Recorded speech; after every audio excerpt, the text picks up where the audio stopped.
Scene 1. We are in England in the year 1860. There is a very old house that has been around for centuries. It resides in the area of Mercia on an estate called Lesser Hill. It is early in the morning and still dark outside. A light thunderstorm is occurring. The stage is dark, but through flashes of lightning, you can see a man sitting in a chair, watching another man sleep in his bed.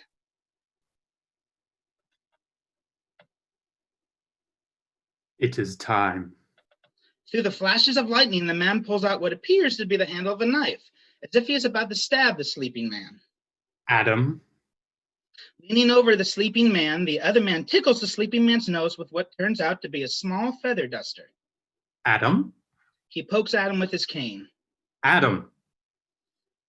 Mr. Salton lights a lantern or two.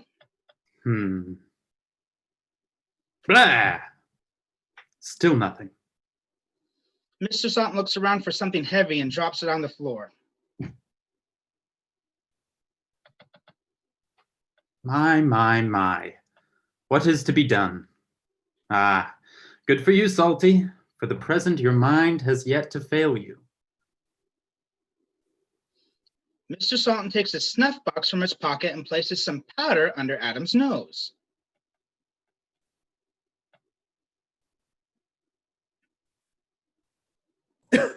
Uncle, how on earth did you get in here? I know this house better than I know myself, Adam. It seems quite unmanageable without a key, and seeing that I have the only one. My dear boy, keys are not the only method in gaining entrance to a room. But how? Please, Adam.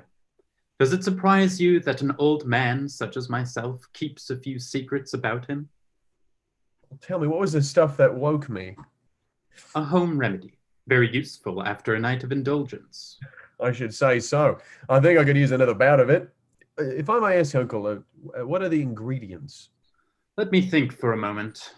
Ah, yes. It contains pepper, ginger root, a few exotic spices I've acquired over the years, mixed with a bit of dried cow dung. Oh, come now, Adam. It can't be as bad as all that. Just a small shock on my part, though it does appear to be working. For that, I am much obliged. Think nothing of it, Adam. After all, it is in the proper nature of the world that brandy would be your friend at night, but an enemy in the morning. It is as you say, Uncle, though I wish the foe did not attack so readily. Perhaps when you have reached my age, you will have learned something of the enemy's tactics and how to thwart them. Oh, then I suppose I must be content with that. If nothing else, may you be content with your decision from last night. I am, Uncle, and though I stand by it, it is hard to conceive why you would want me to stay here. The matter in itself is simple enough. You see, my dear boy, you and I are all that remain of our race, and it is fitting that you should succeed me when the time comes. I am close to 80 years of age, and though we are a long-lived race, the span of life cannot be prolonged beyond reasonable bouts. I am prepared to like you and to make your home with me as happy as you could wish, so that we will be able to spend many pleasant days together. But to name me your heir, why would you do such a thing when we hardly know each other? For one, you are the last of my kin. For another, did you think all the time I spent asking you questions and exchanging letters were for nothing? I am old, but not senile. I can still read a person when it suits me. I have found you to be a very kind and intelligent young man. What more could be asked for in an heir? Is that not satisfaction enough, Adam? Of course, Uncle. I would be glad to stay with you for as long as time allows. You have indeed made an old man very happy, nephew. Now we best get on with the day, as we have people to meet, very important people to meet. From somewhere in the room, Mr. Salton pulls out a tea set. Tell me, Adam, how do you like your tea? Just cream, please, but I shall do it, Uncle. I would feel guilty if you were to take care of me. Thank you, nephew. Just a little snake venom in mine, I think. That bottle, right there, if you I please. say, Uncle, I should think it beneficial to know the details of this land, as it is my home now. Hey, hold on. Snake venom? Good heavens, Uncle, how are you still alive? I find that snake venom gives the body some vitality. I shouldn't think you take much of it. A drop or two in the morning. It is not an exact dosage, but that is of no importance at present. You mentioned your interest in this land's history. Later this morning, you will meet the man who will be able to teach you Mercia's history far better than I. Then this evening, we will be hosting a party for the return of a member of the Coswall family, landholder of one of the greatest estates in our part of the world, Castra Regis. Castra Regis? Yes, and the welfare of Mercia may rely on Edgar Coswall, the young man who now owns Castra Regis. How so, Uncle? There is a particular power that the owners of Castra Regis, the Coswall family, have held over Mercia ever since they settled in this part of the world. This power, is it financial or political? No, it is a power that was born from an earlier age. Then is it fear or something like that? Adam, what are you looking at? Forgive me, Uncle, I thought I saw someone outside this window. In this weather? Well, the rain has stopped. I think I shall go take a look. As Adam walks downstairs, Lady Arabella March is peeking through a window. As she does not see anyone, she turns away, wondering what to do. She does not see Adam quickly open the window. Gotcha! On instinct, Arabella pulls Adam through the window and throws him to the ground. But it is in very poor fashion to sneak up on a woman. Even if such a woman is presently spying on your house? I did try knocking, but to no avail, I'm afraid. I thought if I caught a glimpse of someone through the window, perhaps I could call their attention to my troubles. With the smooth elegance of a lady that has been bred in high society, Arabella pulls Adam up from the ground and close to herself. Seductively, she turns Adam so she can look at her broken carriage. After all, look what fate has done to me. Arabella points to the broken carriage spring. Adam pulls away from Arabella. Well, Lady Luck can have a bite sometimes, but I wouldn't worry about her too much. Arabella starts to gracefully walk towards Adam, perhaps with a little head sway, like a viper about to strike. Oh, I've never worried about her. After all, I have been known to bite back. Cornered and embarrassed, Adam slowly takes a few steps back from her. Well, you seem to have her all figured out. Still, since I'm here, I'm quite at your service. My, what a gentleman you are. Nothing like my late husband. Very sorry for your loss. I thank you, but the loss was not as great as I imagined it to be. Really? How so? This is not a subject I normally put forward to a stranger, but as you are helping me, I shall speak on the matter. Forgive me, my curiosity gets the best of me sometimes, and I ask without thinking. It is one of my fatal flaws, I'm afraid. Arabella moves toward Adam again. I have always found curiosity to be a great strength, as it can lead one to a variety of new pleasures. Your husband must have been a very curious man then. Indubitably. So much so, there were times where I could have just ate him up. Sadly, he was not the man I thought he was. Please, miss, there is no need to speak of him if it makes you feel uncomfortable. Quid pro quo. You are helping me, so the least I can do is satisfy your question. My late husband was not everything he made himself out to be. Eventually, I discovered that he was not my taste. But life is full of unknowns, and before I summoned enough courage to speak to him, he disappeared. Presumed dead, or so I've been told. Must eat at you terribly to have not received any closure on the matter. Forgive my bluntness, but closure is for the weak. And as I am all alone in this world now, weakness is not a luxury I can afford. How so? For someone like me to be weak is to become prey for the predators of this world. If my assumption is right, by predators, you mean men? You are correct in your assumption. And to my knowledge, the only way to stop it is for the hunted to become the hunter. I see. You must forgive me. Not all men are as deplorable as I am making them out to be. Present company?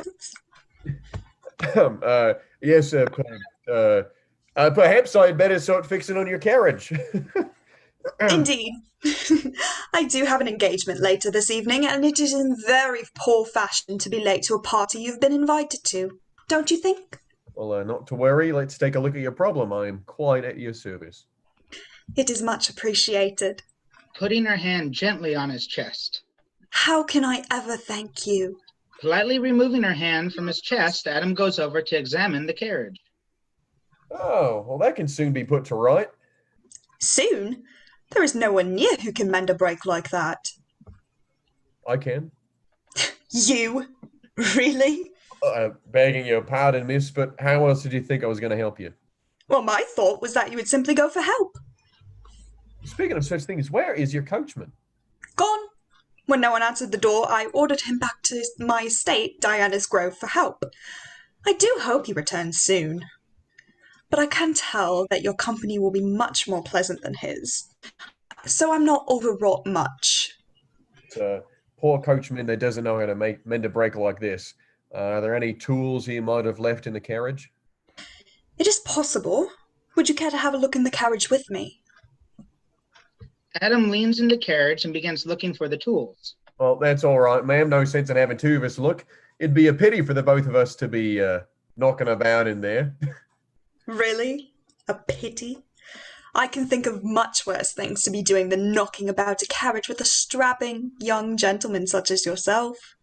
Arabella runs a finger down Adam's spine, causing him to drop the tools outside of the carriage. My apologies, miss. I don't know what came over me. Oh, it's quite all right. Though, are you sure you can fix this? It is a workman's job. During the next part of the scene, as Adam begins to fix the carriage, Arabella might be hovering over his shoulder, scooching in close to him, acting a little seductively. Anything that makes it seem like she is making small yet polite advances toward him. Adam is trying to ignore her as politely as he can while trying to finish his work quickly. All right. I am a workman, though it is not the only sort of work that I do. I am an Australian, and we have to move about fast. We're all trained in Ferrier and such mechanics as come into travel. Did you say Australian? Are you by chance related to Richard Salton of Lesser Hill? That is a good guess, and you are correct. Though how you came by that knowledge, I can't imagine. Why, you have been the talk of the town. The fact that Mr. Salton of Lesser Hill has a foreign relation coming to visit has the town buzzing with curiosity. The only other piece of knowledge not to be overshadowed by that is Edgar Caswell of Castra Regis arrives home from Africa today. That I did know, as my uncle is throwing a party to celebrate his homecoming. As a matter of fact, I believe the party is happening this very evening. Oh, then I shall see you there. Certainly. There you are. Finished. Adam puts the tools back in the carriage and goes over to Arabella, who is standing near the pile of rocks. I hardly know how to thank you for your kindness, of which I will gladly avail myself. It was no problem, miss. Lady Arabella March of Diana's Grove, and since you are from Lesser Hill, you must be Mr. Adam Salton. Indeed I am. Adam accidentally knocks a rock from the pile. Black snakes appear out of a pile of rocks around Arabella's feet. Look out! Instinctively, Adam grabs a nearby stick to start beating the ground, as one who is accustomed to dealing with snakes. Before he could start, the snakes have already retreated back into the rocks. Arabella is not affected by any of this. No need to fear there. They seem much more afraid of you than you were of them. Oh, here comes my coachman with help. Though little good that will do us now. Then, with that, I shall take my leave.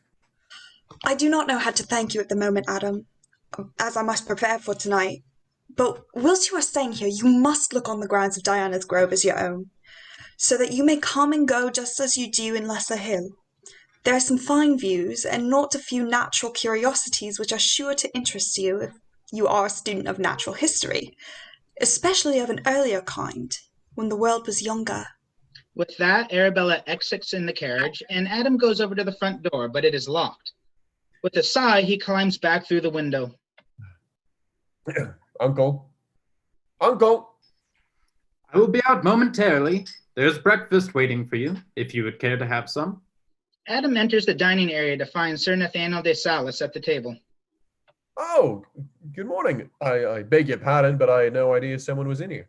Oh, it's quite all right, my boy. After all, this is your house. I suppose it is, or at least will be when the time comes. I'm sure your uncle already thinks of Lesser Hill as more of your place than his. Well, if he does, it is more than I could ask for, considering everything he has already done for me. Quite right. But you must remember how much of a blessing it is to have your uncle's morale. It is his last remaining relations would choose to stay so close to him in his remaining years. Well, it means much to me as well. Then I am sure you both are at the beginning of a wonderful relationship, one that will last for many years to come. Thank you, sir. Mr. Sultan enters with clothes for everyone to put on for tonight's party. Note, Mr. Sultan's clothing should be a little bit more eccentric than the others. Now, since you are your uncle's nephew, you must be Adam Sultan. At your service, and you must be... Sir Nathaniel de Salis, my closest and oldest friend. Mr. Sultan puts the clothes on the table. Everyone starts to change clothes for tonight's party. Even in boyhood, we were rarely seen apart. I might have guessed, dear uncle, that Sir Nathaniel is the one you spoke of last night, the one who will teach me the history of this land. A very astute guess, Adam. Yes, he is the one of whom I spoke. And as you politely gave me your services earlier, I do so in return. I shall be delighted to tell you anything, as far as my knowledge goes. And his knowledge goes far. He will be able to tell you almost anything you wish to know about this land. Here, Adam, try this on. I gather from your uncle, oh, by the way, I suppose we had better speak to you as uncle and nephew, instead of going into exact relationship.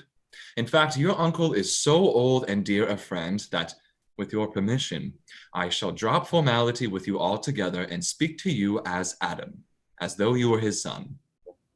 I should like nothing better. It seems a bit snug, uncle. I understand that your uncle has posted you regarding the relations of the Coswell family. Partly, sir, but I'm to understand that I was to hear minute details from you, if you would be so good. Well, the Coswell is our immediate record is an Edgar, head of the family and owner of the estate. He had one son of about 24, and there was a violent quarrel between the two. Pity there was a fight, especially between family. Yes, it is sad, but one cannot expect all families to keep faith with each other. Are you saying that fate decreed for this family to be broken up? No, but family ties can be fickle. Remember that it is through choice, not blood, that you decide on who is your family and who is not. I will, uncle. Mr. Sultan puts a hat on Adam. But we have interrupted our guest. Please, Sir Nathaniel, continue. Disliking the hat, Mr. Sultan pulls it off Adam. The result of the quarrel was that the son left the house without reconciliation and never came back. He married abroad and left one son. A few years after he died, and his son seemed to have been brought up in the same arrogance of all belonging to him. Likewise, before his death, his son married and also had a son who was brought up under the same conditions. It was only due to the watchfulness of the lawyers at the birth that this new heir had ever been known. And now all the hopes of heritage are centered in the grandson of this man, who is arriving from Africa today, as you already know. What else might we learn of him? Nothing momentarily until we see him ourselves, but it will be well for you to bear in mind the prevailing characteristics of this race, of which I will let Sir Nathaniel explain in further detail. Well, thank you, Richard. They are well preserved and unchanging and absolutely cold and hard by nature. Not one of them, so far as we have any knowledge, have been ever known to be touched by the softer sediments, to swerve from his purpose, to hold his hands in obedience to the dictates of his heart. It seems a shame that we must host a party for one such as this. True, if he is anything like what Sir Nathaniel described, but as we know very little about this young man, we must not be too forward in our conclusions. But to come from what in my eyes would seem such a despicable family, surely he can be no better. No, a person must always live with his heritage, but it's his choices that dictate the future. If that is true, then why tell me all this? Here, Adam, this shirt will suit you better. Though we must not overstep our bounds in judging this young man, to be safe, it is necessary to arm ourselves with the knowledge we do possess, even in the event that we make no use of it. Which brings me to the last bit of information I believe you should know. Though the figures are massive and typical of strength, the most remarkable characteristics are the eyes. The eyes? Black and piercing, almost endurable. They seem to contain in themselves a remarkable willpower, a power impregnated with some mysterious quality, partly hypnotic and partly mesmeric, which seems to take away from the eyes that meet them all power of resilience, nay, all power of wishing to resist. With eyes like those, one would need to be of a strong countenance in hopes to ever resist the inflexible will that lay behind them. You all may think that this is imagination on my part, but with such compelling qualities, could such an idea exist that in this particular race there is some demoniac possession at hand? A solid question, Adam, but one I am afraid we'll have to wait for another time as we must finish our preparations for tonight's event. Oh, no, Adam. You must tie it like this. Like what? This way. Both men proceed to help Adam with his bow tie. Uncle, the noise I heard earlier, to my surprise, it turned out to be the Lady Arabella March outside the window. Oh, and what did you think of her? She comes on a bit strong, if you catch my meaning. Did she say as to what brought her here? Her carriage broke down right out our front door. Most convenient for her, is it not? What do you mean? Lady Arabella is not so inefficient to cause an accident without a purpose. What is it gained then? My guess is that she caused the accident herself, in the hopes that Mr. Coswall might have arrived earlier than expected. Why would that matter be of such importance to her? Well, her husband was rich when she married him, or seemed to be. When he disappeared, it was found out that he had nothing left, and the estate was mortgaged up the hilt. Her only hope now is to marry a rich man. Edgar Coswall is such a prospect. That would seem to be the most logical conclusion, but I think I shall pay attention to Lady Arabella as little as I can, as I myself am now a rich man. Though you may not have much to fear with Edgar Coswall being her true mark, I agree it would be wise to keep a distance from Lady Arabella if at all possible. If her conquest with Mr. Coswall should fail, then you may become her next target. And you can never tell when and how someone in her position will strike. True, very true. It will be best to keep a keen eye on Edgar Coswell as well. I see no reason why, as he is no threat to me. He is no immediate threat, and though I doubt any quarrel would be started by you, it is the young bucks that tend to butt heads. With both Lady Arabella and Edgar Coswell surrounding me this evening, let us hope I can last the night. I am sure you will find a way to manage, and your uncle and I will be there to help you as well. Yes, do not hesitate to come to us regarding any questions or problems you might have during this evening. Well, thank you both. Uncle, mind if time permits it, go into town today? I'd pick up a certain animal that would be of help around the grounds. What animal would that be? A mongoose. Now, what on earth would you need a mongoose for? Snakes. Mr. Salton hands Adam a jacket. That would be well, Adam, as there are too many snakes near Lesser Hill for my liking. There might be more pressing matters at the moment, don't you think, Salty? Ah, yes. Tell me, Adam, do you dance? Very little. Then come, we shall have to practice. Remember, Adam, it is a simple 3-count measure. Follow your uncle, and I'm sure you will do fine. Ready? And a 1, 2, 3, 1, 2, 3, 1, 2, 3, 1, 2, 3, 1. Oh. Adam trips over himself. Oh dear. Perhaps, Adam, it would be best if you were shown it first. Nathaniel, would you join me? Oh, of course.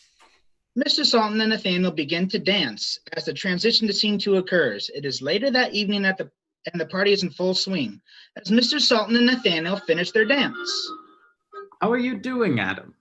I'll just find I'm not used to these sort of things. I haven't been to a party like this in, well, ever.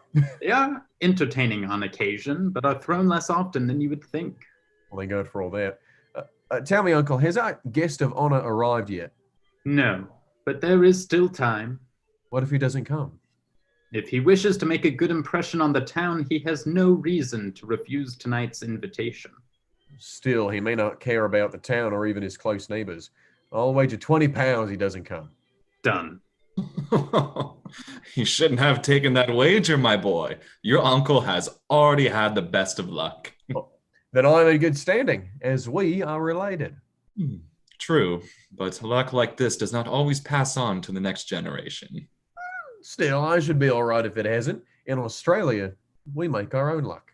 Then we will just have to wait and see whose luck prevails over the others. Adam, has anyone here caught your eye? I've noticed more than a few glances thrown your way. As have I, Uncle, and though exciting, I feel a bit suffocated with all those eyes around me. Can't be helped, I'm afraid. You are, after all, a stranger from a distant land. There'd be many who would stand up to take note of you. Well, I must confess, not all the glances are bad. There are a few I've liked. Oh, and what direction might they be coming from?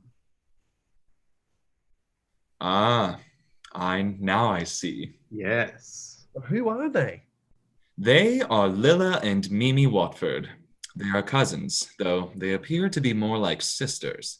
They have been close ever since Michael Watford took Lilla after her parents' sudden passing. Don't be shy, dear nephew. Shall we go and make introductions? That's quite all right, Uncle. I must admit my nerve is shot. Though I feel admitting that makes me less of a man. Oh, nonsense. Most men do not have as much nerve as they would like to think. Yet still they wish to boast, a habit that tends to arouse trouble in the best of them. Besides, Adam, I think you are praising your worth far less than its true value. Well, it's not that I think less of myself, but I'd rather not say. Come now, Adam. We are family. If it cannot be said to us, then who? But I will not press you further. No, Uncle, you were correct.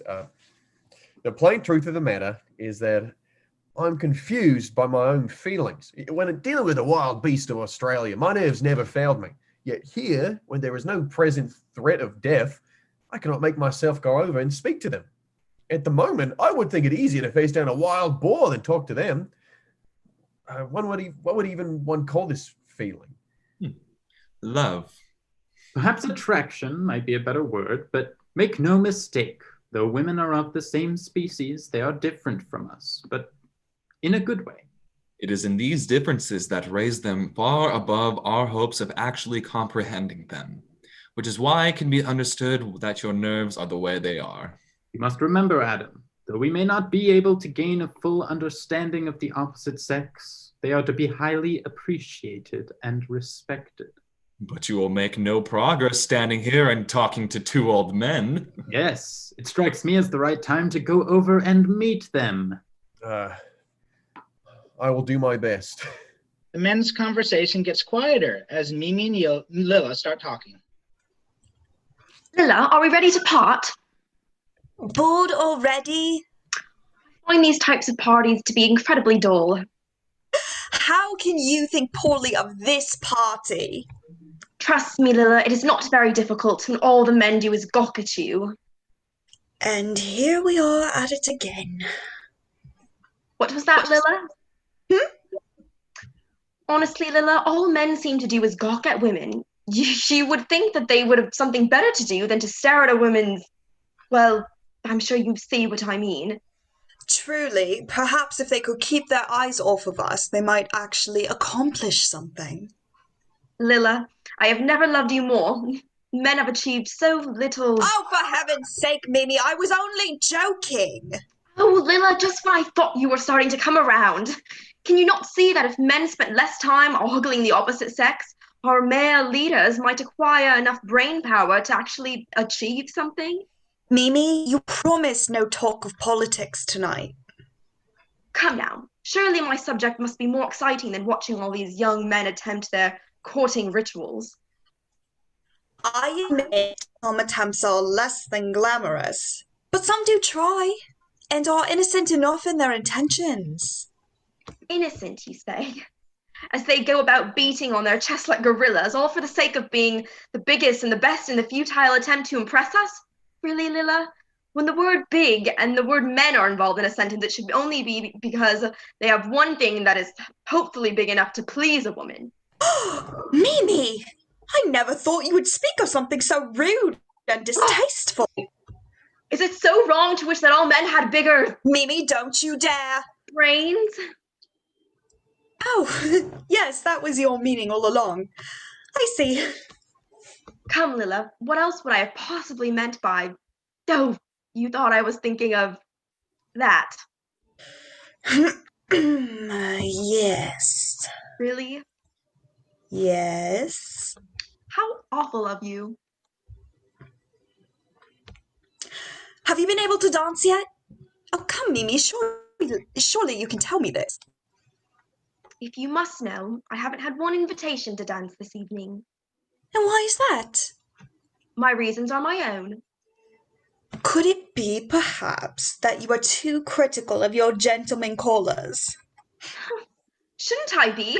They're aptly named callers with good reason. Explain. It has been deemed by police society that a lady is to wait until hailed upon by these gentlemen callers as if we are cattle being called to the feed. See. You do? Yes. Truly. Yes, but surely not all of them are as bad as you make them out to be. No, they are not, and being asked to dance is enjoyable, if I'm not looked down upon. You are correct, of course. It strikes me that it is just as much my right to choose who I engage my time with as it is for them. Agreed. With that in mind, let's see if we can spy any gentlemen suitable enough for a dance. It must be done. I'm glad you're aiding me in this endeavor, shall we call it.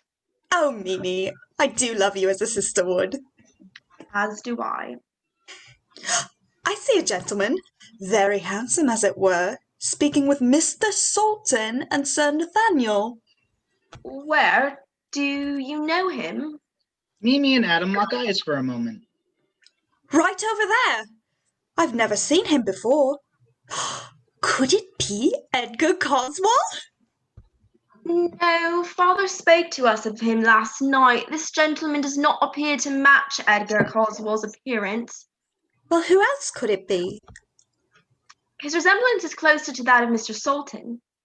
Mr. Sultan. Is it possible that he's the foreign relation that was to come and visit? It is very likely. Oh, how exciting to think we would meet two foreigners in one night! Steady, Lilla, as one will be here momentarily. Good evening, ladies. Forgive us for laughing. Yes, but we haven't heard such a simple line all evening. What do you mean? Well, most gentlemen have already started quoting poetry by now. Or demanded a dance. Or have shown off their fancy new clothes. Comparatively, your line of good evening is rather weak. I see. Perhaps I can do better next time. Adam walks away and Lilla slaps Mimi on the shoulder. How could you say such a thing? Now he's gone. If I recall, you were laughing as well. I was merely following suit. My dear cousin, you laughed first. It was who I followed suit. I laughed because of your bad influence. You are, after all, so critical of men. I just turned because all men are critical of all women. He was handsome, though. Then why, may I ask, did you scare him off? Me? You are rather intimidating. It was you who laughed first, and you would still be here if you... The stars fall down to see your faces and are saddened when they land in random places.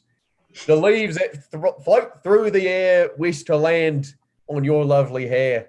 Your laughs are fair like a dingo's cry, and nature is stunned when you walk by. They say nature's beauty is most true, but it does not compare to both of you. Lilla? Yes. Has he gone mental? It's possible, as I've never quoted poetry before. Is that what it was? Oh, hush, Mimi. All right. I think I preferred your first greeting. Well, it is just as well, as I am no poet. Oh, our apologies. Right, Mimi? Right, Mimi? Yes, I suppose. We were having a laugh right before you walked over to us, and it appears that you were caught up in our little joke. No worries, Miss Lilla and Mimi Watford of Mercy Farm. Adam Sultan of Lesser Hill, at your service. I do hope you will forgive us for a laugh caused at your own expense, Mr. Sultan. As I said before, Miss Watford, I love a good joke. Please call us Lilla and Mimi. All right, if you would be so kind as to call me Adam. Very well. Might I ask what the joke was about? You might, but I am embarrassed to say. I'm not. We were having a conversation about men. Is that the joke? The joke came when you appeared. Then I was the joke. Yes. Mimi! Not as such, Adam. We were having a laugh at how men try to impress women at engagements such as these.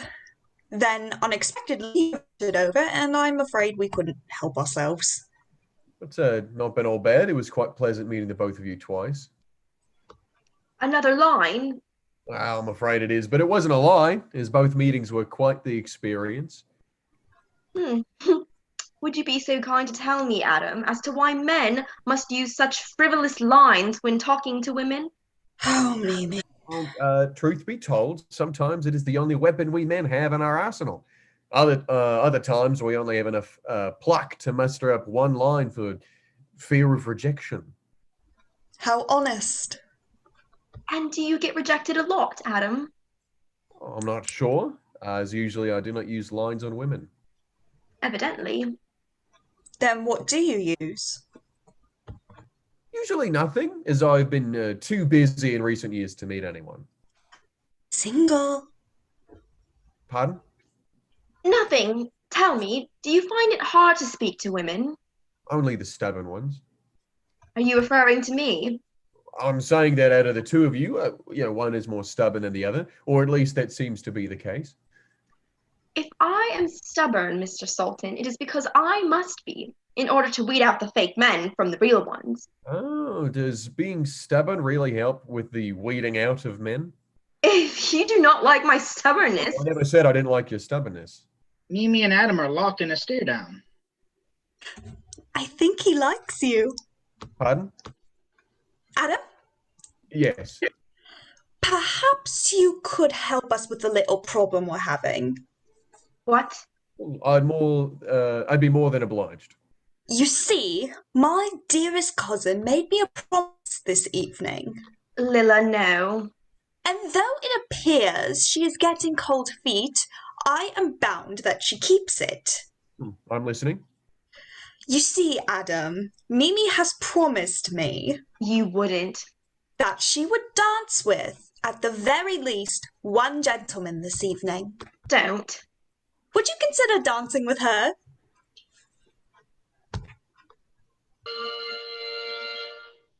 Edgar and Arabella enter as they are followed by Edgar's servant. Arabella, still looking like a predator, searching for her next meal, and Edgar looking like a king whose unworthy subjects have been allowed to gaze upon him. Mr. Sultan and Nathaniel greet Edgar and Arabella. My apologies, ladies, but it seems my uncle is calling me over, but I shall return. Perhaps for a dance? Yes? Adam, Yes? if it is not inconvenient, might we join you? As I would like to... For heaven's sake, Lilla. She would like to meet Mr. Coswell. Yes, if it's not too inconvenient. Fine by me, ladies. The more the merrier, after all.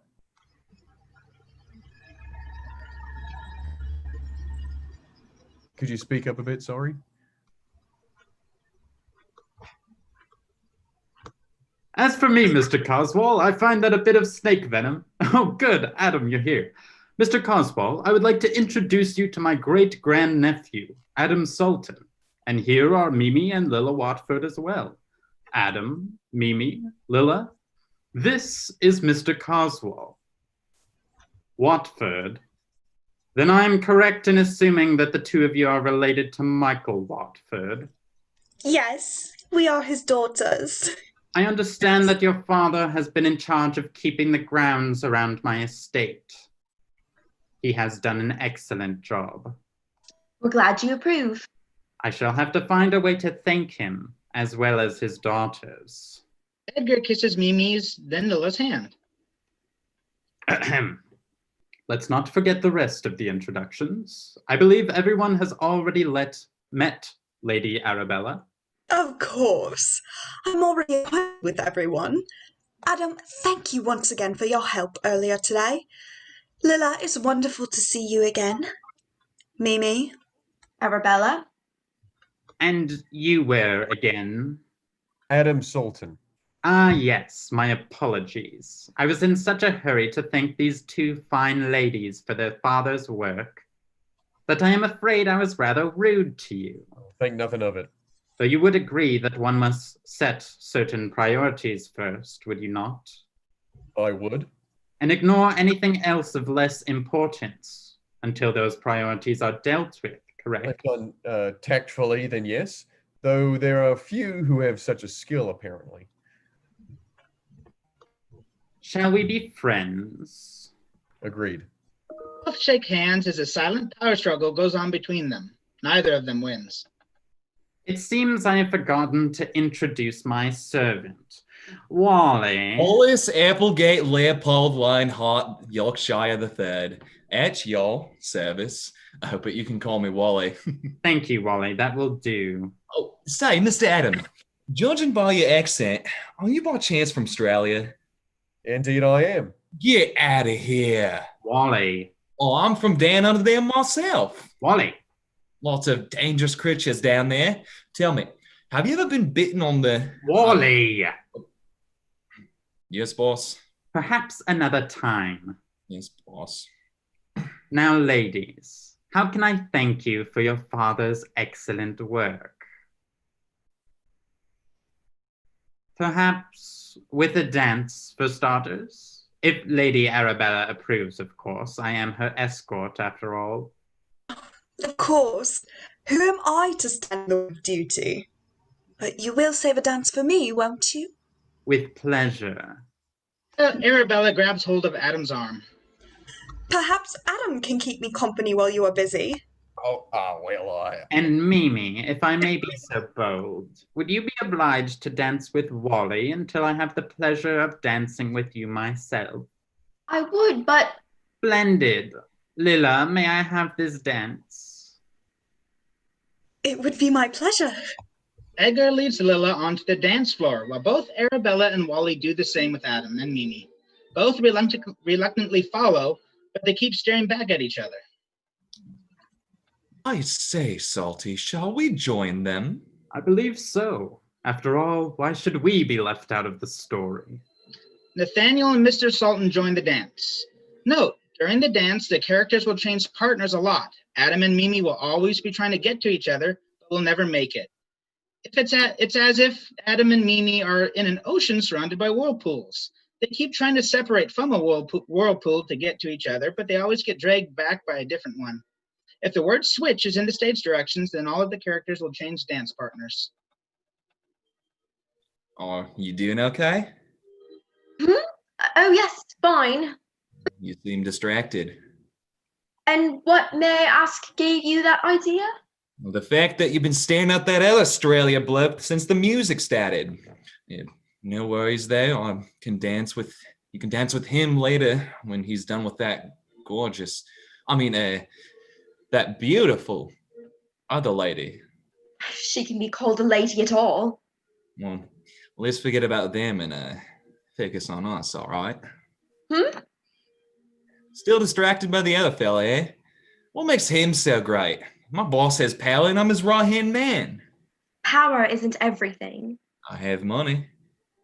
Really, if you wish to impress me, do not be like every other primal member of your race. Think of something better. Poetry? Oh dear, another lost cause. But I have a good one.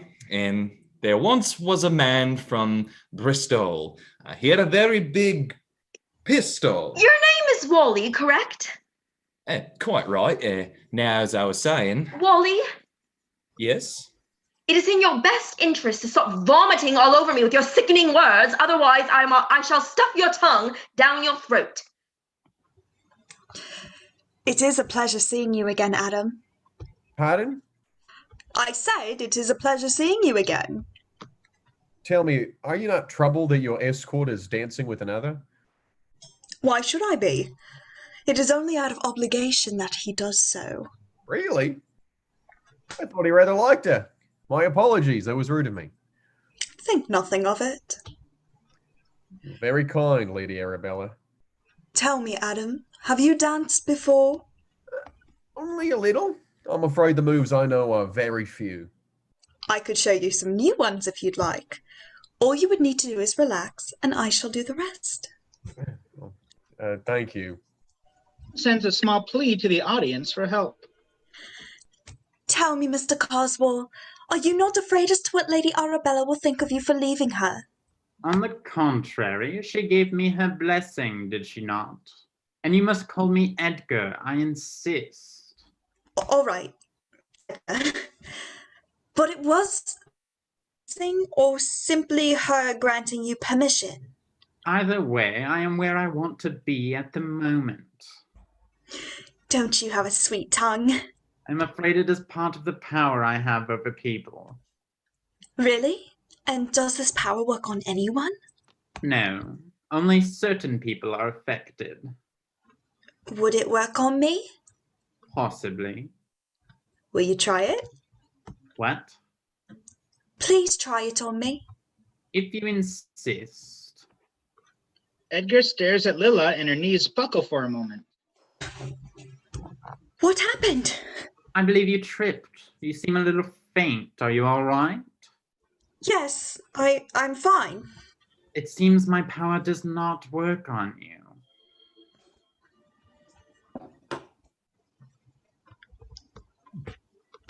I say, Salty, tensions are beginning to rise. Yes, things are becoming rather lively, are they not? It is the most interesting party I have attended in years. Quite so. Tell me, have you spotted Adam? Behind us. How does he fare with Arabella? He's holding his own, though I judge it will not be for long. Quickly, we must help. How? Follow my lead. Mr. Sultan and Nathaniel dance their way across the floor to an unseen orchestra to give them a signal to play the part of the music that causes the change of partners. From now on, Mr. Sultan and Nathaniel's signal will happen on the word switch. Switch. What do you think you are doing to Lilla? My dear Mimi, whatever do you mean? Miss Watford, if you please, and I saw her fall. What did you do to her? Miss Watford, Lilla tripped and I caught her. This is entirety of the story. I do hope she is doing all right. She does look a little flush. As I have no proof, I shall have to believe you for now. But I warn you, Mr. Carswell, if you hurt her in any way, you shall have to deal with me. And I do not forgive easily. Please call me Edgar. Good evening, lady. How are you tonight? Are you from around here? Hey, what's the matter? Cut out your tongue? Such vulgar chatter.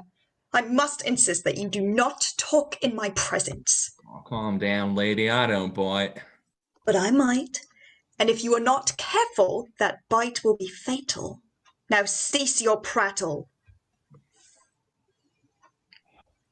How are you doing, Adam? Have you made any progress with Mimi? I ask about Mimi. Why not Lilla? My dear boy, it is quite obvious where your affections lie. I guess I'm not good at hiding these types of things. Well, Mimi Watford is loud and stubborn and very decisive, and yes, I do like her. Then get in there, my boy. Switch.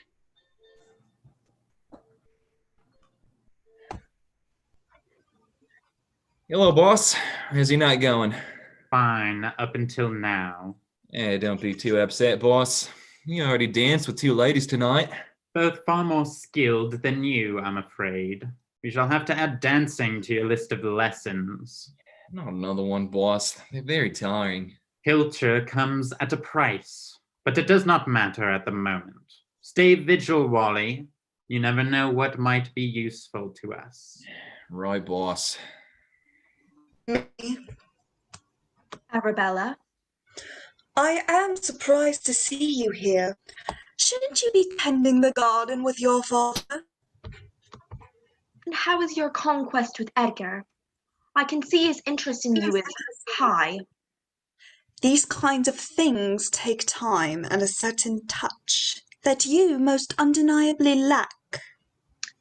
Well, there are those of us who prefer to earn our wealth rather than wait to fall into it.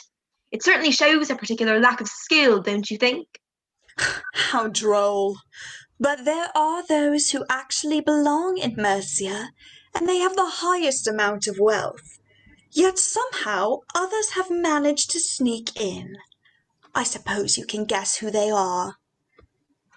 On the contrary, there are those whose names have been known in this land for generations. They are the ones that truly belong in Mercia, not the ones who simply marry into the land's legacy.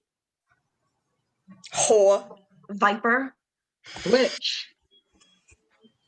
It's no use, Lilla. I haven't danced with Adam all night. Really, Mimi? Are you giving up? I would have never thought you were of the sort. How dare you say such a thing? I would never give up. There's my Mimi. Now make sure you're ready. I can feel your chance is about to come. Why so forlorn, dear nephew? Has there been no progress with Mimi? I've been trying all night, but it seems there is some force that is keeping us apart. Do not give up yet, dear nephew. Sir Nathaniel and I are with you. What do I do, Uncle? The answer is right in front of you. How so? The answer is in the action, my boy. Do you mean the dance? Quite so. Dancing is similar to life. Find the stride, find the flow, then move with it. Oh, that's it, Uncle. How on earth did I miss it? If you truly understand, then go, my nephew. Now is your chance. Switch. On this switch, Mimi and Adam are spinning toward each other. They reach out, their hands about to touch. Before they can, the music stops, and everyone pauses in time. Boss, Yes, Wally. you have beautiful eyes. Of course I do. Everything about me is beautiful. I challenge you to find something about me that is not. Well, Rhetorical, Wally. Come now, we must set our plans in motion.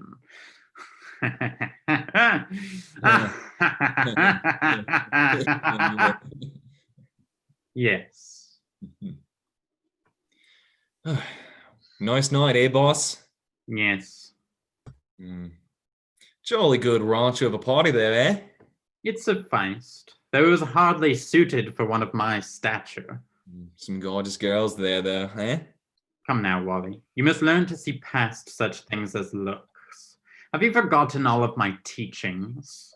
No, boss. Looks fade, Yes, boss. but personalities do not. They only grow more formidable with passing years. Yeah, boss. In order for two people to stand on equal ground, there are certain attributes one must look for in a desired partner. Really? Like what? Strength, drive, ingenuity. Ah, you're talking about that snake lady. Really, Wally, it seems none of my teachings have penetrated that thick skull of yours. We shall have to revisit your elocution lessons. What snake lady are you referring to? Oh, you know, the snake lady. The pretty one. I think her name actually started with lady. By chance, do you mean Lady Arabella? That's the one. A bit creepy, but she's still very beautiful. Did you hear that? Lady Arabella does indeed have a sense of power about her, yet Lilla Watford has not left my mind all night. The shy girl? Timidity can be useful in its own right. Even more so, there are other qualities about her that you seem to be blind to. Well, if you like Lilith so much, why not just choose her? Because there are certain prospects of both women that... There it is again. Well, did you hear that, boss? Ahem. As I was saying, both women have potential to help my plan come to fruition. Plan? You mean the plan for all the estates? The plan chosen specifically to take over all the estates. The estates plan. That plan? Yes, of course, that plan. Once all of the estates are in my grasp, I shall essentially control all of Mercia, which has never been done before in all of its history. Soon, very soon, the Coswall name will be etched in stone for all eternity.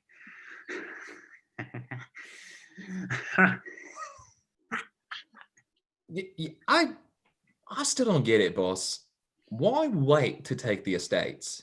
Why not just give all the owners the old slip of the knife? There are times where I wonder why I ever saved you. The answer is quite simplistic in its nature. Unless one has a true animal instinct for murder, sooner or later the culprit is always discovered.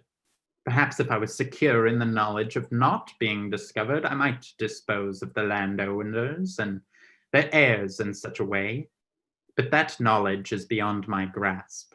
Aside from that, I have other powers that, shall we say, help me compel the other landowners to give up their estates. You're the boss, boss. But if you change your mind, I'm right here for you. Yes, unfortunately. That's what I like about you, boss. Always a kidder. Well, back to our true business. Which girl are you going to be going to choose? By that, if you mean what lady I shall accept at court, it is too early to decide. Further thought on the matter must be pursued. You can't kid me, boss. You like Lilla more. If it were me, I'd choose Arabella. I'd let her slither into my back chamber any day. If you get my meaning, boss. Crude humor, I must say. Crude? Well, that's my best material. Why, Suddenly, a very large snake strikes at Wally from a nearby bush. It misses and turns around, waiting to strike again. You all right, boss? Yes, Wally, I'm fine. Where did that thing come from? Don't be too surprised. Snakes are common in this land. Though I have never seen one as big as this. Let's just get out of here before you get yourself hurt, boss. There's no need to worry about me, Wally. Why's that? That snake seems to desire you. It has not looked at me once. What should I do, boss? My advice? Yes? Move. The snake strikes at Wally again and misses. All right, I had enough of this. Wally pulls out his knife as the snake strikes again. Wally slashes at the snake and it retreats into a bush. What happened? Why did it run? I must have got it with my knife. How can you be sure? Well, there's blood on the knife. Quite a bit, too. So I must have gotten it. I'm sure good with the knife. So I don't think we'll be seeing it again. How reassuring. At any rate, I believe Lesser Hill is trying to send us off, and we would be wise to heed its warning. Come now, Wally. We had better be on our way to Castra Regis. Okay, boss. Darn snake. Adam emerges from the bushes holding a mongoose. Wally hands off his knife to Adam and then exits as we transition to scene 3. It is the morning. No need to look for snakes that hard. They will be out soon enough. Arabella angrily walks by. There, Mr. Mongoose, is Lady Arabella. How I wish I were in your position right now. She probably wouldn't even give you the time of day.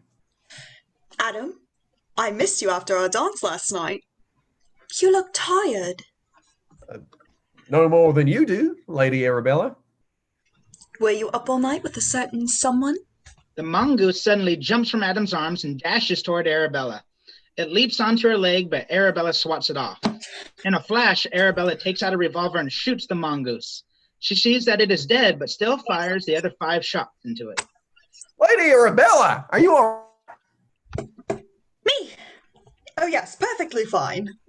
My deepest apologies. I don't know what got into him. He was calm only a minute ago. Adam bends down to look at the mongoose and accidentally brushes Arabella's leg. Arabella winces a bit. What's wrong? I have a small wound on my leg, most likely from your mongoose. Is there anything I can do to help? There is no need. I shall head back to Diana's Grove and have it taken care of there.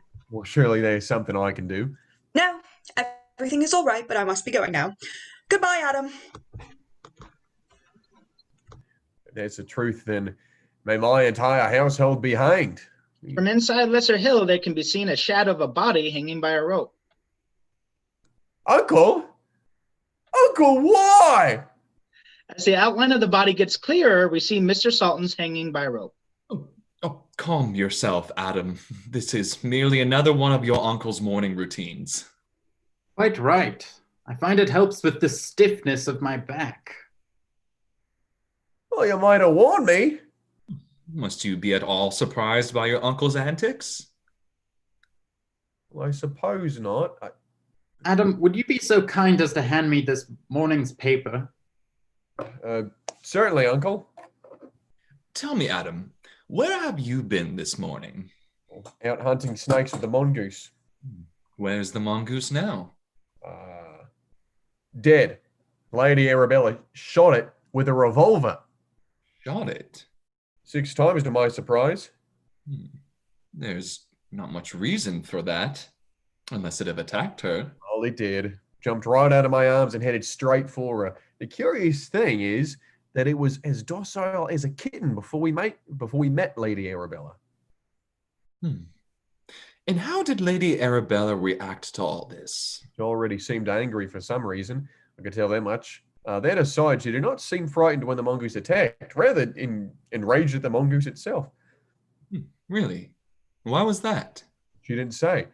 But she left under the pretense that the mongoose bit her on the leg. The funny thing is, there was no tear in her dress as far as I could see. So how was there no tear if the mongoose bit her? Quick, get me down, please. Nathaniel hurries to lower Mr. Salton to the ground. Come, you must read the headline. 3 found dead among neighboring estates. This is quite a shock. Oh, how about some tea to calm the nerves? Uncle, where's that tea set? It's right over, where did I put it? Adam picks up a cup from a random place. Well, here's one of the cups. What on earth is it doing there? Yes, why was it there? I found another one over here. Now I remember. My game with the mongoose. Game? Mongoose? Never mind that for the moment. Let us hurry and find the rest of the tea set. All 3 men scour the room for the rest of the tea set. Salty, did the paper say if the bodies were identified? The victims were the children of Sir Jameson Taylor of Hillcrest Stables and Jonathan Walsh of Primrose Hall. Cause of death? Well, the official statement is death by strangulation, as evident by bruises found around the neck. Were there marks left on the victims? No hand marks or anything of the like were found on those poor children, though 2 small puncture wounds were discovered on the ankle of Jonathan Walsh. Even more curious. How so, Adam? Oh, here is the tea tray. I say, Salty, you play the strangest games. There are not so many creatures around here that would attack the ankles. If it were a 4-legged mammal of some kind, I see no reason for it to attack an ankle. If it was hungry or protecting its young, its natural instinct would have taken over and surely would have gone for a death blow. Even if, for some reason, the creature defied natural law and struck the ankle, there were no gashes in the body made from the tearing and ripping of claws and teeth. Just 2 small puncture wounds. Do not forget the strangulation marks. No 4-legged beast would have attempted such an act. In that case, it is left to man to cause such destruction. Though we are a violent race, I do not believe it was a human either. We must remember that the act itself was violent enough as to leave some kind of imprint, be it a hand or fingers, on the victim's neck. As is such, none were found. There was also the matter of the fact of the puncture wounds. What would cause a human to do such a thing? I can see your mind turning, Adam. Please tell us your thoughts. Well, Uncle, it is this. I have been thinking about what sort of creature has this sort of modus operandi. As we've already ruled out any beast that walks on 4 legs or 2 legs, for that matter. So what is left but no legs? By this, I judge you mean a snake. When threatened, snakes do have a tendency to attack that which is closest to them. It is common enough for them to strike an ankle or a foot. And what of the strangulation? There's sometimes snakes that are known to strangle their victims to death. But to find a snake in these parts that could do such a thing, it would have to be of a fathomable size. Thus my problem regarding this theory. It is possible that such a monster could have existed in this land. Why not? I understand. In England, there were originally vast plains where the plentiful supply of water could gather. The streams were deep and slow, and there were holes of abysmal depth, where any kind of size of antediluvian monster could find a habitat. Meaning there must have been places and conditions which made for greater longevity, greater size and strength than usual. Even in our own day, there are noted traces of animals, if not the animals themselves, of spontaneous size, variable survivals from earlier ages, perceived by some special qualities in their habitat. Adam stands on a chair as he struggles to get the teapot from some random high place. Your argument is a good one, and I haven't the least doubt that there may have been such monsters as you've spoken of still existing at a much later period than is generally accepted. But are there not mechanical difficulties? In what way? Well, our antique monster must have been heavy, and the distances he had to travel were long, and the ways difficult. Is it possible that there was a way by which a monster could travel up and down, and yet no chance recorder have ever seen him? All you say is perfectly true, Adam. But you must remember that the places to be desired were distant as far as human habitation or population are considered, though it be apparent that some were spotted, as we would not have legends about them today if they were not. Moreover, these creatures have been occupied places quite inaccessible to man. A snake could make himself comfortable in a quagmire 100 feet deep. Though the geological lands have shifted over the course of centuries, some places were left unchanged by these shifts, but some are still left undiscovered by man. The lair of such a monster would have not been disturbed for hundreds of thousands of years. I can't help but feel suspicion in all this. Define all this, Adam. Well, everything.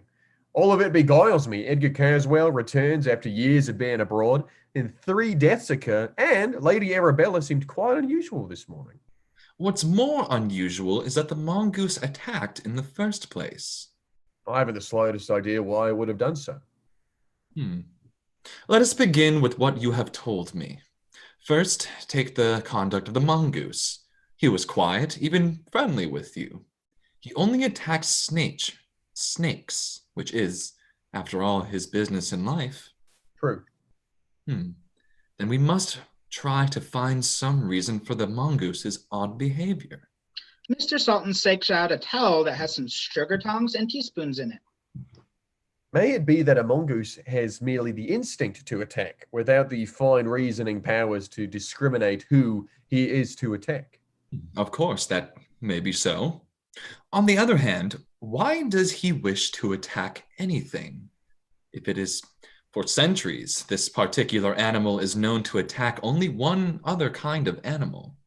Are we not justified in assuming that when one of them attacks a hitherto unclassified animal, he recognizes in that animal some quality which has a common with the hereditary enemy? Well, that is a good argument, sir, but a dangerous one.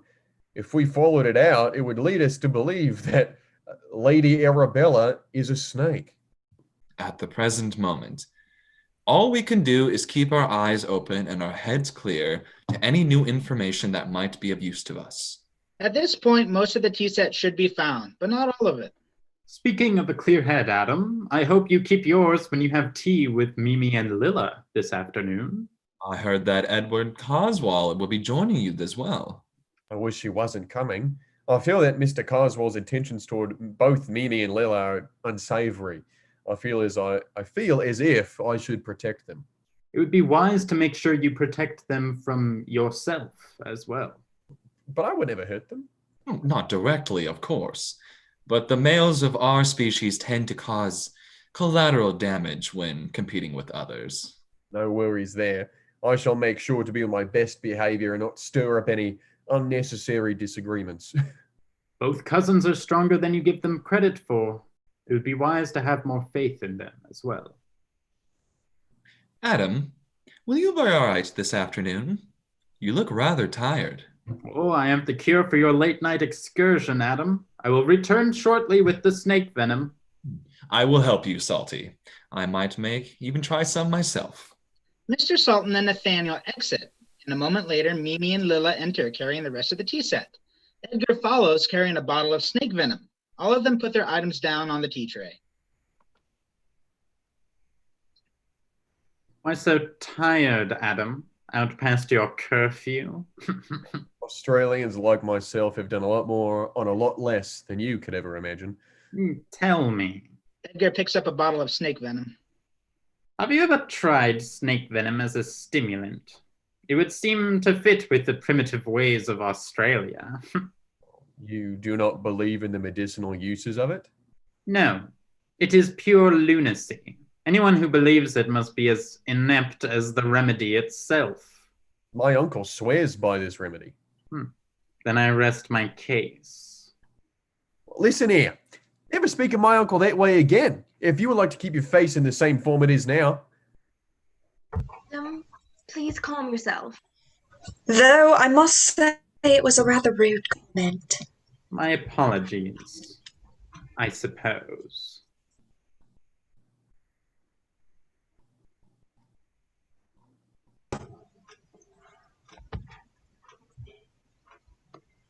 It might benefit you to be more sensitive to others, Edgar. Sensitive? Next you'd have me grieve for those who died yesterday. How could you? I meant no insult by it, but I stand by my statement. Only a man full of depravity would stand by such a foul, deranged statement. You misunderstand me. It is not as such that they should not be grieved, only that it would be poorly suit someone of my nature and stature to grieve for them. It comes to my mind, Mr. Carswell, that someone of your stature is a poor substitute for what otherwise might be a worthy human being. Come now, what reason is there for harsh words? I merely meant that someone of my status is far too preoccupied with his own business to grieve after those of a lower class. I'm about ready to give you a grievance you won't soon forget. Adam, not another step. He's not worth it. Ladies, please, allow me to explain my meaning. Well, these ladies understand well enough without an explanation from you, Edgar. Surely, Lila, you will come help me plead my case. Together we might halt the ignorance that has enveloped these two. These lower class people, as you call them, were not only my companions, but I am one of them. And those who look down on others due to status shall not live in my company for long. And to accuse my sister and her sweetheart of ignorance measures on an ineptitude that few can conceive of. Sweetheart? No, not at the moment. My dear Lila, you have surprised me. You have ever spoken to me in such a way. Perhaps if more had done so, you would not have transformed into such an ingrate. Really, Adam, I should say perhaps you are not cut out to live in such a fashion as I do. Mr. Carswell, you have defiled this house long enough. I think it's time you leave. Adam, Yes. might I have a moment of yours? Privately? Of course. Adam and Mimi move to a private corner of the room.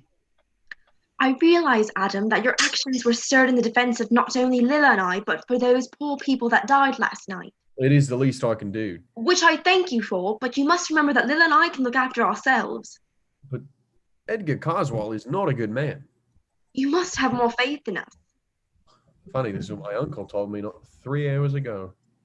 He's a wise man. He is. I should pay better attention to his advice. You should. My deepest apologies, Mimi. From now on, I shall keep better faith in both you and Lila. Thank you, Adam, but do not be very hard on yourself. I still thought your actions were admirable. I'm glad about that, since According to your sister, I am your sweetheart. Adam. Throughout the next part of the scene, Edgar is intensely staring at Lila. Lila appears to be fighting against some invisible force thrown by Edgar. There is an intense yet silent power struggle between the two. Lila, may I speak candidly now that we are alone together? You may, but I think it would be better if you leave. My dear Lila, I only wish to apologize for my earlier behavior. Really? Has your heart changed in such a short time? It remains the same as it always has, only it has been misunderstood, which I am afraid has left a rift between the four of us. A rift I would like to mend presently. How so? Please, Lila, sit and I shall tell you. Without knowing why, Lila sits as if being pushed down by an invisible force. Very well. I will listen. But be brief, as I'm not willing to stay long. It is such that in my sadness I have lashed out at everyone here, as well as those who have recently died. As I am not well known in Mercia, I have made an account to travel to all the other estates in this region to improve relations with my new neighbors. Then why carry disdain for those from Hillcrest Stables and Primrose Hall? I had planned to see them only the day after tomorrow, but due to their untimely demise, I shall not have the fortune of their good company. In my selfishness, I gave in to my own grief without a thought to their misfortune. I'm afraid I made some rather unsavory remarks about them, and if I could, I would take back every word. I have experienced your sweet tongue once already, Edgar. How can I believe these words to be true? Perhaps I can prove them to you. In order to improve relations with my fellow neighbors, aside from the formal introductions, I wish to help them with their problems as much as someone from a vast fortune can. I believe you might be able to assist me in such an endeavor. How so? You seem to know much about the people of Mercia. Perhaps you could be an advisor to me in regards to them, at least until I know them as well as you do.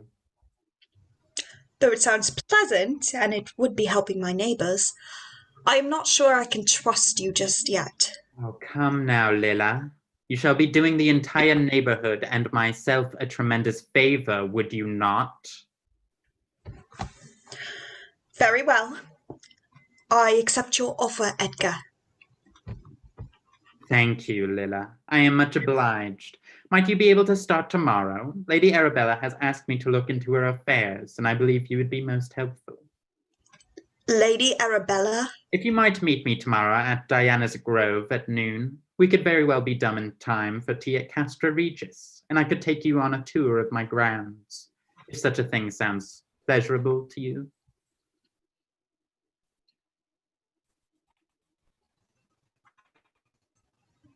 Go to Diana's Grove, as my cousin is not on the best of terms with Lady Arabella.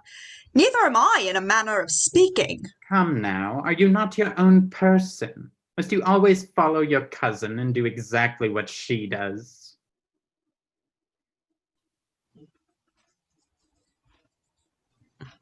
You are right. I am my own person. I shall go with you. Excellent. Wait, no. I think I should ask Mimi first. I wouldn't want to do something to upset her. It is your decision. But if I might be free in divulging my own opinion, how shall you ever be your own person if you are constantly kept in a prison made by your cousin's rules?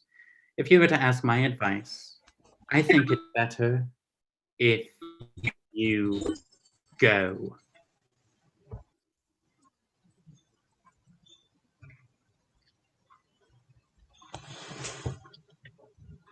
Lila?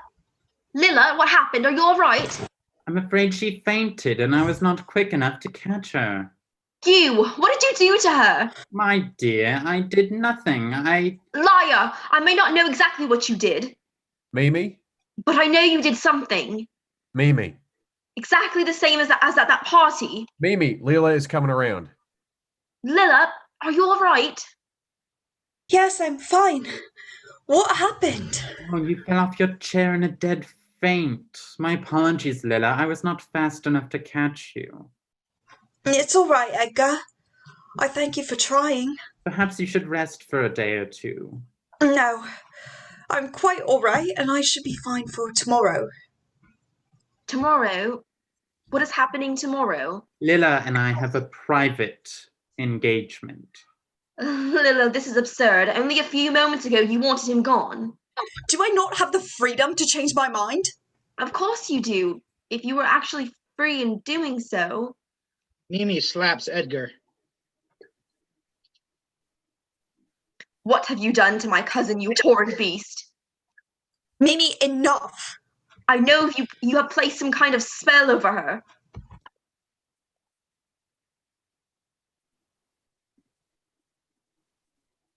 Enough! Edgar laments his foolish words earlier and regrets everything. He has apologized to me, to you, to Adam. Because he has done so, I decided to give him a second chance, as everyone should be allowed at least one. Lila, you don't know what you are saying.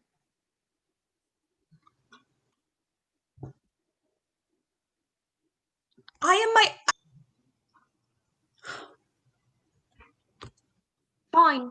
Will you at least tell me where you're going? I believe that it is a private engagement. Right, Lila? I was not speaking to you. No, Mimi. Edgar is correct in this information that you are not privy to. Lila, what happened to you? You're not the same person you were a few moments ago. It's my decision!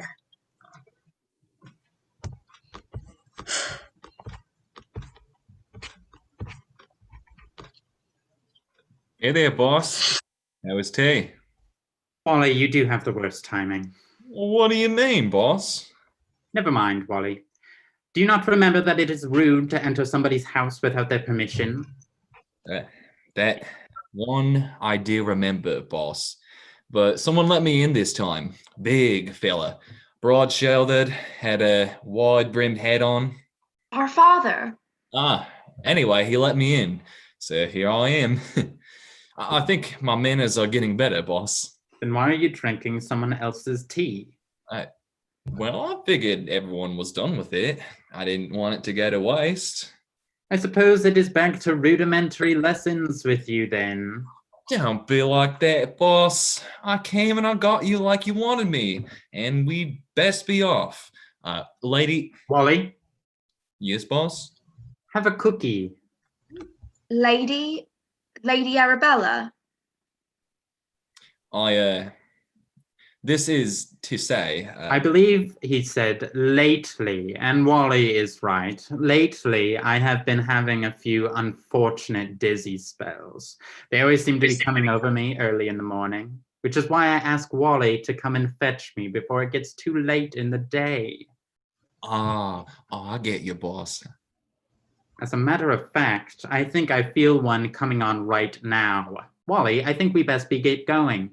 Goodbye for now, Adam, Mimi, Lila, until tomorrow. Yes. Until then. Lila, now that he is gone, might we speak on the matter? I think I'd rather not, as it is my business, but I shall be more than happy to tell you what happens upon my return.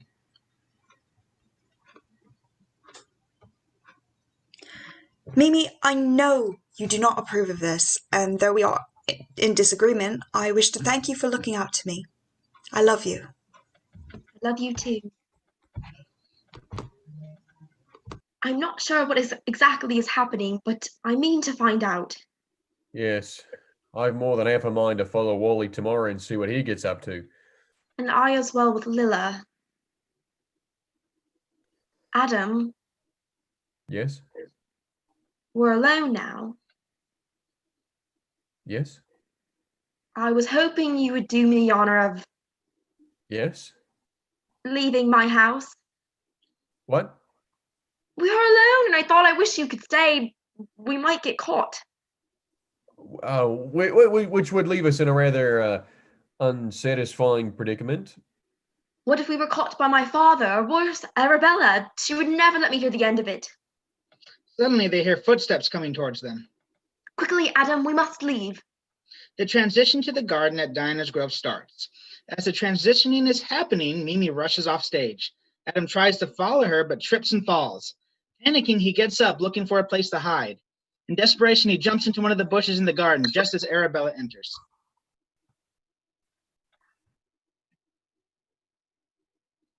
Who's there? Who is in my garden? Looking around, Gotcha. Arabella goes over to the bushes. Arabella pulls Wally from the bushes. Gotcha! Edgar's servant? Why are you here? Hey, relax, lady. Arabella. It is Lady Arabella. All right. No harm done. What's with all the hostility? You were spying on me in my garden! Hey, calm down, won't you? I'll have a message along with this necklace from my boss. I heard something in the garden. I thought it might be you.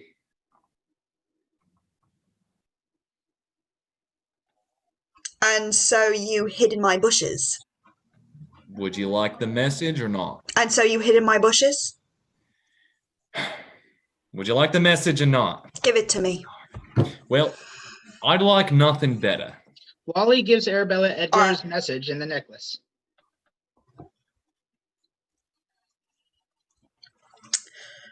How late does he expect to be? It shouldn't be more than half an hour at most. Very well. You may tell him I shall expect him soon. I could do that, but as I had to walk here and my boss will be along shortly, I thought...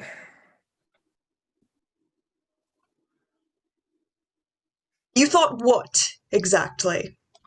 Well, I figured I could just stay here and wait for him. Really? And do what while you waited for him? Well, not much.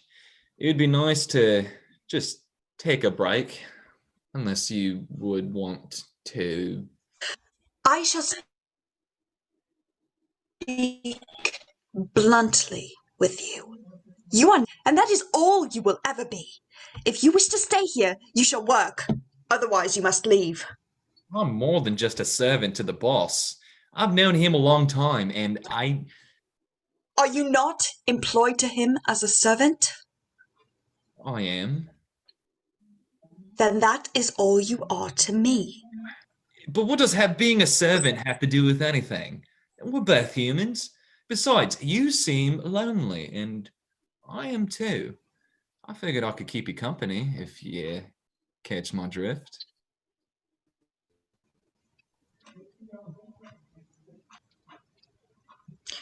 You filthy little beast. I see now that you are only after one thing that men desire. It's not just that. I could be more to you if you would give me a chance. Still, it's not like to say we couldn't have some fun. And if afterwards we decided to be more to each other, what would you do for me? Anything. Would you bring me diamonds? Of course. Lasso me to the moon? Why not? Promise to give me everything and anything? Doesn't seem too hard.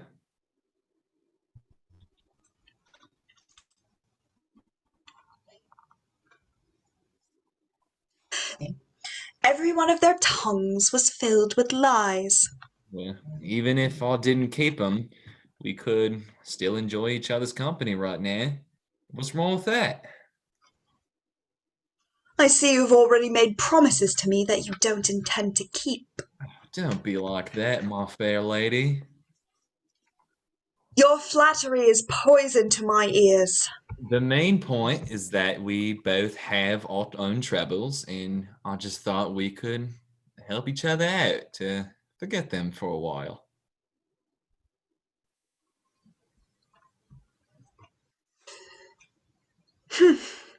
Perhaps you are right. I might do well with some fun. Very well, you may come in. Wally eagerly follows Arabella deeper into the garden. Adam appears from the bushes. That was a close one. Better keep more of a distance between us. Adam follows them at a distance. Arabella and Wally reach the deepest part of the garden with a huge pit in the middle of it.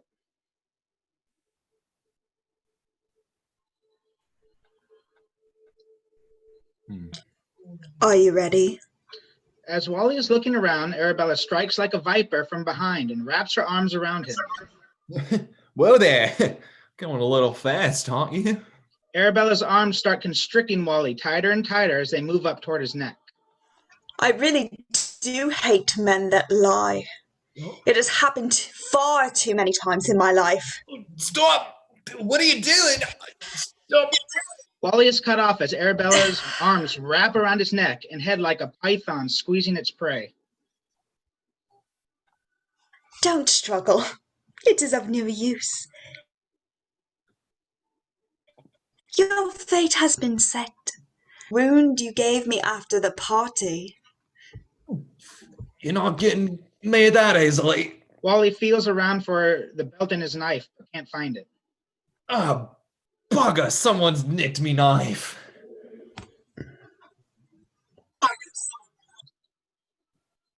After suffocating Wally, Poor Arabella lets choice him for drop your to the last floor. words. Oh. You will make a fine meal for later on. To the pit with you! Adam accidentally makes some noise and quickly escapes the garden to get help. Who's there? Arabella begins looking for the intruder. Lilla enters, followed by Edgar. She grabs the necklace from Arabella as Arabella exits. Your love for her is strong to give her such a splendid gift. It's only a token of appreciation. It is much more than that after what I saw. And what exactly did you see? How could you? Excuse me, but how could I what? How could you? Lilla, please, you are not making sense. Does it matter if I am? After all, affections lay towards Lady Arabella. Such a brash assumption. How did you come to that wild accusation? Your actions show everything, Edgar. Actions can be misconstrued.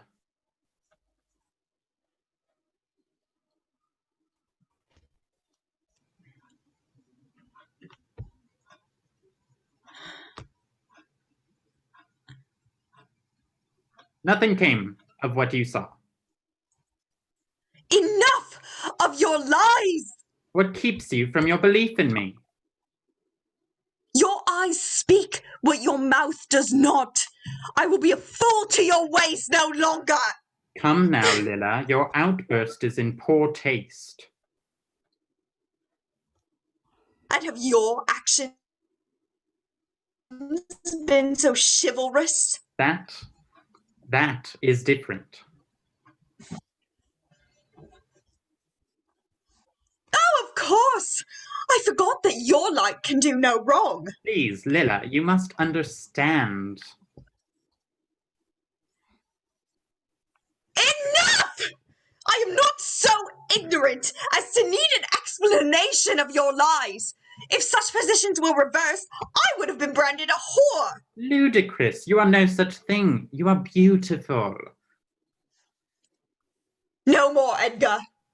I am finished with you. Are you sure? I can make this endeavor quite profitable.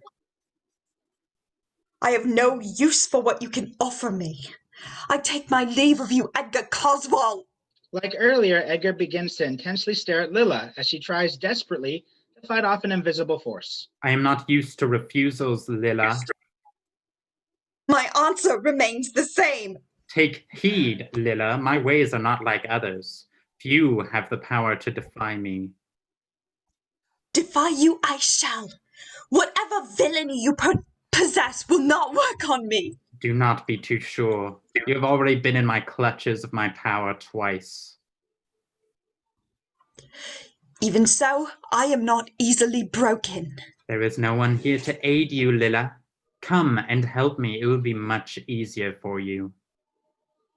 In life or death, you shall have no help from me. So be it. Lilla? Lilla? Mimi! Lilla musters enough strength to run over to Mimi. For a moment, both of them together seem to be fending off Edgar's power. Do you think you can overcome me with just the two of you? How naive. I did far too much to gain this power. Do you think the two of you will overcome it so easily? Stay back, you bastard! I see it in your eyes, Mimi. Do you still believe you will hold against my power? Poor Mimi. Poor, wretched Mimi. Perhaps I should show you the full strength of what I am capable of. Lilla, would you be so kind to help me? Edgar laughs as Lilla almost falls to the ground. Lilla? Lilla, what's wrong? He's too much, my dear cousin. No, look at me and look at me. Lilla's heart gives out and she falls down dead. Lilla? Lilla? Lilla! Pity. She would have been useful to me. But it is impolite to speak of this now. I shall leave you to grieve. As Mimi pulls Lilla close to her chest, Edgar retreats into the deeper part of the garden, where Arabella is waiting for him. I'm afraid, my dear, that Lilla will no longer be of use to us. And you are no longer of use to me. Excuse me.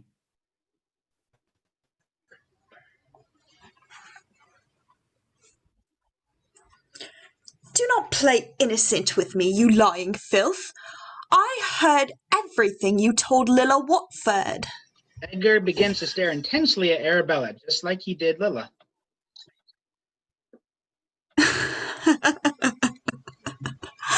Do not think you can use your meager powers on me, you lowly creature.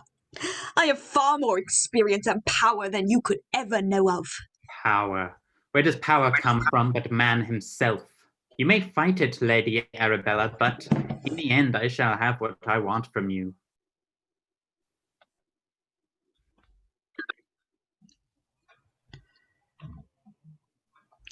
How foolish you are. Change is upon us, and men shall no longer hold sway over me. Your time ends here, Edgar Carswell. Arabella starts to slowly transform into a giant snake as Adam, Nathaniel, and Mr. Sultan enter. Adam is carrying some dynamite. Nathaniel is carrying a shotgun, and Mr. Sultan is carrying a revolver. Oh, merciful heavens. We are too late. Mimi, who did this? Edgar. Killed Lilla. Upstairs with Arabella. Stay here with Lilla. I'm coming with you. Stay here with Lilla, Mimi. We will handle it. You promised. Stay with Lilla. Have faith. I will. I do. I can't leave Lilla here. I understand. Come when you can. Adam, Nathaniel, and Mr. Sultan rush deeper into the garden as Arabella is halfway through her snake transformation.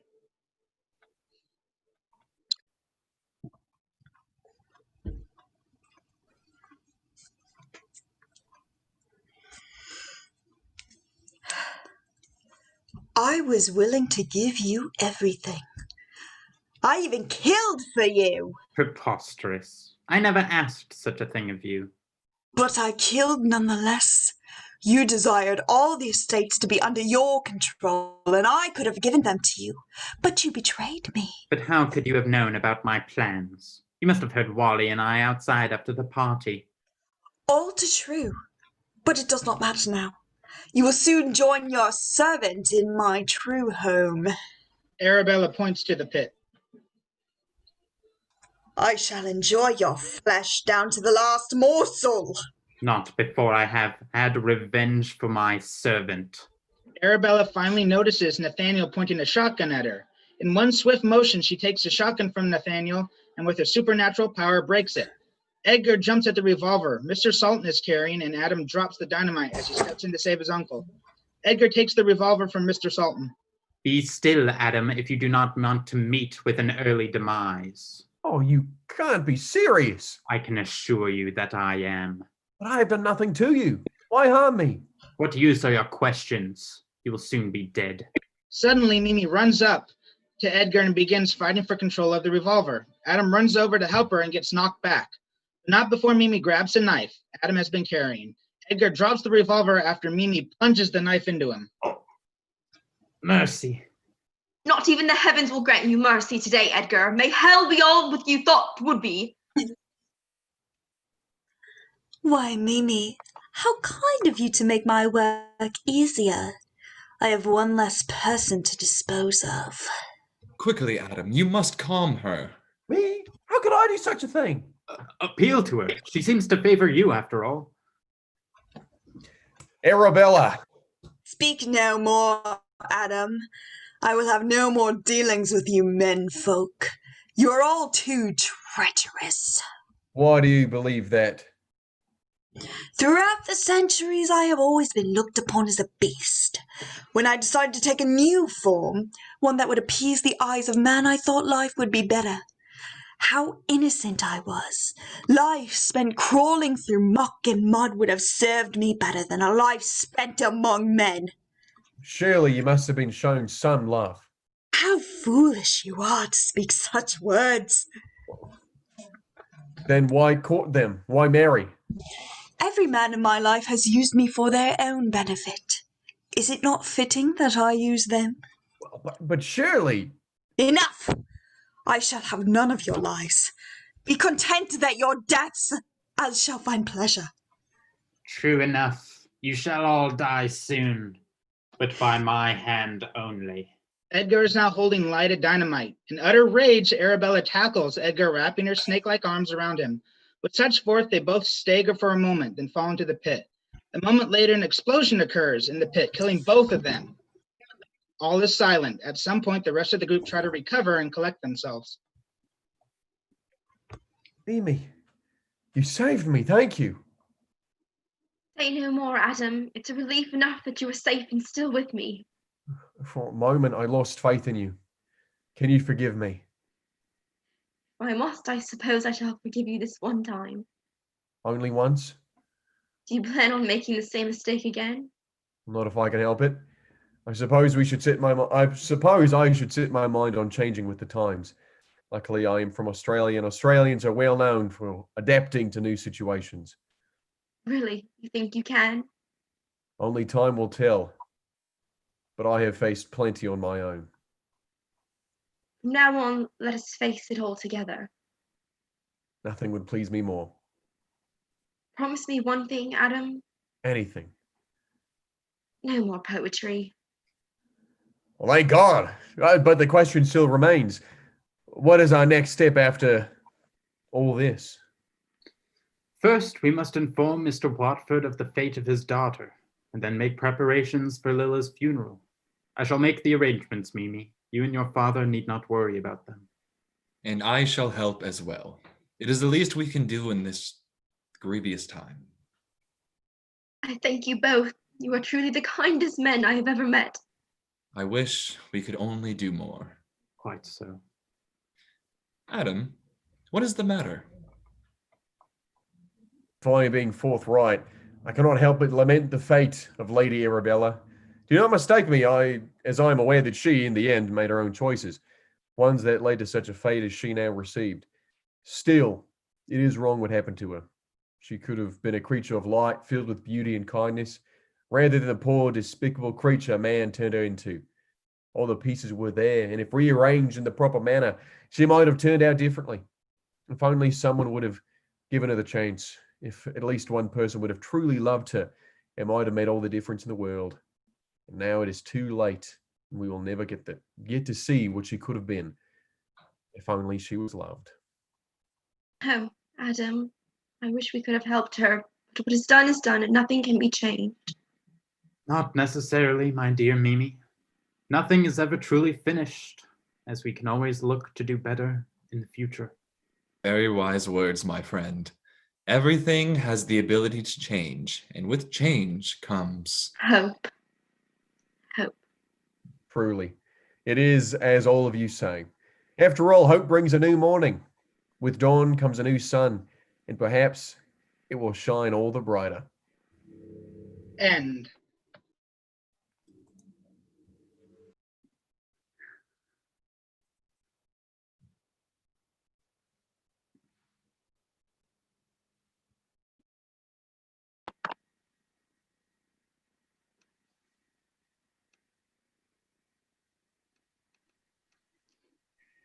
Is this the bow? I don't know. We Go never ahead, rehearsed- take a we never bow. rehearsed Take the bow. a bow. Yeah. Take a bow. Yeah. Everything's lagging behind, I know, but for the end streaming, but we'll take a bow. Wave around, take a bow. The bow. Thank you all. Hey, everyone out there. I hope you guys enjoyed it as much as I did. These actors are amazing, and I couldn't have asked for a better group. So Aaron, you're the thank best. you all for watching, and we'll see you soon. Thanks, Aaron. Thanks, Thank Aaron. you, Aaron. Thanks, Aaron. I want you guys to stay here for just a second. Okay.